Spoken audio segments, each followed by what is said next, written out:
And ironically, mother-in-law's husband and grown children were eating the kids' options over the Greek food. All right, guys, welcome back for another episode of Your Better or Worse Stories. I'm still working on the name, but someone suggested it, and I love that idea. It fits the theme perfectly. Okay, so if you missed last week's story, you have to go back because this is a continuation. I started going through it, and I'm like, this is so long. It's going to be like a 30-minute episode. So I'm going to finish the story from last week. But first, just a quick announcement. In case you missed it, check out my shirt.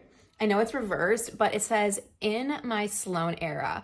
So on my socials and a little bit here too, I've been just getting some feels out there for some merch ideas. And you guys voted for in my Sloan era, and the other shirt, which I just posted a video about, says go your Sloan way. Someone else came up with that and I just loved it. So we are working on some merch options. This is not the final one. I've made some edits to it. And by the time this video comes out, the merch might be live. But if you're unsure, check out the caption and we will definitely put a link to the merch where you can purchase it if it's available. But if not, carry on and it will be available soon. Okay, so like I said, I'm continuing a story from last week. So go back and watch that first if you've not finished, but here we go. So at this point, I was just already beyond done with wedding stress, mostly related to my sister-in-law, but it was time for the wedding shower. I'm honestly not a huge bridezilla and was really not uptight. I did, however, have one request for my shower. That was we only have food I could eat. So I could eat for a day and didn't have to stress about something that was in the food. You see, I have a beef allergy. So eating out or cooking sometimes is very stressful, as I have to double check what's in things like sausage, pepperoni, and stuff like that because it's mixed with beef products. My mother-in-law was told that if she wanted to bring food, she could, and was told by 3 people that no beef was allowed.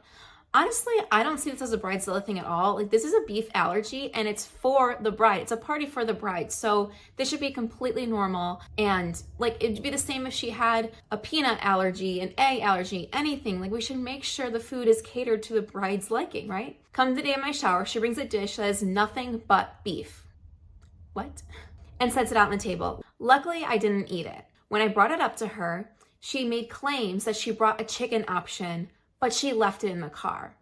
How convenient. Okay. That's on if she meant to leave it in the car, if it was actually in the car, or if she just said that to make herself look good. Number 2.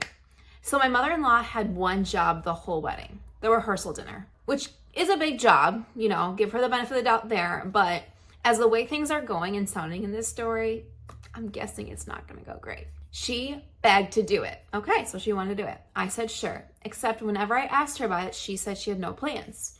Honestly, I know the main issue was my sister-in-law being very stressful, and mother-in-law essentially wanted to wait until after the sister-in-law got married to even start planning the rehearsal dinner. I had no idea what was going on. I asked my husband to help. Well, mother-in-law threw a fit about me asking her to plan it quicker. When she finally started planning it, oof.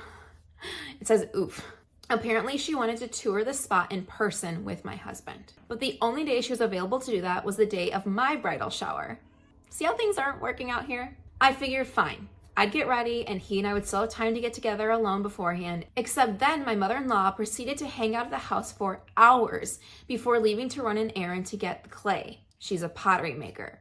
She ended up being 2 hours late to the bridal shower. Why she didn't run the errand before hanging out for hours is lost on me. It was her own doing. Like, it was all a plan. But the biggest issue for me was at the rehearsal dinner, she picked a spot that was primarily Greek food. She's Greek, so I get it, but I have an autistic brother and there were other kids coming to the dinner and none of them were going to eat this food. When I suggested we call and have the restaurant have some kid options like chicken tenders, fries, and mac and cheese, she threw a fit. That does not seem that hard to do, just to call a restaurant and ask for some kids options. Especially as the bride, you're thinking ahead, like, I'm hosting this event. Yes, it's the mother-in-law's party as she's putting together, but it's for the bride and the bride's family, and the groom and the groom's family, you know? And so, especially if she has a brother with very specific needs and things that he will eat, she's gonna wanna make sure that he has that. She said I was too controlling and taking this from her. Oh my gosh. My husband ended up dealing with it. We got proper food for kids. And ironically, mother-in-law's husband and grown children were eating the kids' options over the Greek food. All right, number 3.